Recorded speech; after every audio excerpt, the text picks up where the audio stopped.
Maligayang pagbabalik mga katorya. Ngayong araw guys ay boring nga pala sa bahay. Kaya't napag-isipan namin na gumala muna. Dito guys habang naglalakad kami ay nakapulot kami ng mangga.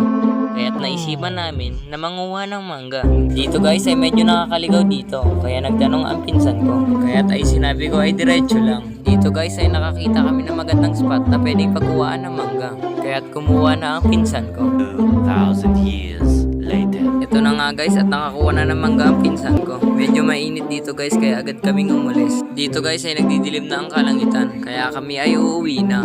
Baka maabutan kami ng ulan. Dahil sa sobrang init dito guys, dumaan muna kami para bumili ng palamig. Ngayon guys ay naghahanap nga po pala ako ng basurahan dito. Ngunit